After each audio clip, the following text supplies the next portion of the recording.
د نن ورځې لنډ تازه او مهم خبرونه. سلامونه لیدونکو، دا مهم خبرونه تر اخره وګورئ. لومړی خبر: د مصالحې عالی شورا مشر ډاکټر عبدالله د تاجکستان له ولسمشر امام علي رحمان سره په سوله بین الافغاني مذاکراتو او د افغانستان تاجکستان په دوه اړخیزو اړیکو خبرې وکړې. محسن داور د کریمې بلوچ د مړینې په اړه سخت غبرګون ښودلی دی. د پښتون ژغورنې غورځنګ مخکښ غړي محسن داور د کریمې بلوچ پر مړینې خواشیني ښودلې ده او پر ټویټر یې لیکلي دي چې کریمې بلوچ د خپلو خلکو د حقوقو غږ پورته کړی و او د همدې لپاره وژل شوې ده.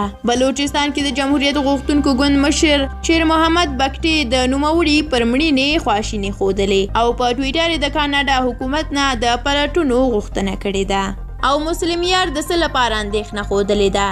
د افغانستان د مشرانو جرګې مشر فضل هادي مسلم یار د پاکستان د پارلماني غړي او د پښتون ژغورنې غورځنګ د مخکښ غړي علي وزیر په نیول کېدو خواشیني ښودلې ده. نوموړي پر خپل فیسبوک باندې لیکلي دي چې د پښتون ژغورنې غورځنګ د مخکښ غړي علي وزیر په گرفتارۍ هیله لرم چې د خوشیږي په اړه یې د پاکستان پارلمان او د نړۍ بین الپارلماني اتحادیه جدي هڅې وکړي. او جواد ظریف ولې بې بنسټه خبرې کړې دي، په دې اړه چا غبرګون ښودلی دی.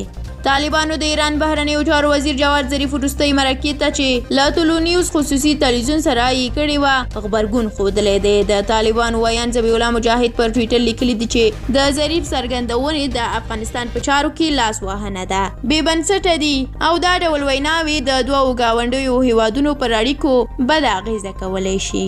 او د ډونالډ ټرمپ جنجالونه اوس هم روان دي. اوس یې هم له ډاکټر عبدالله نه کاپي روانه ده. د هیلو ورځپاڼې په یو راپور کې ویلي دي چې لا هم په امریکا کې د دغه هیواد ترسره شویو ولسمشریزو ټاکنو په اړه جدي بحثونه دوام لري. دې ورځپاڼې ویلي د ولسمشر ډونالډ ټرمپ د پلویانو یوه ډله په دې هڅه کې ده چې د جنوري په 20 د جو باین له لورې د لوړې له مراسمو سره سم ولسمشر ټرمپ ته هم د لومړي موازي مراسم ترتیب کړي. له تاسو مننه چې دا ویډیو مو تر اخره ولیدله. که د دې خبرونو په اړه نظر لرئ نو کولی شئ زموږ سره په کمنټ کې شریک کړئ. تر بیا الله مو مل شه او ښه وخت ولرئ.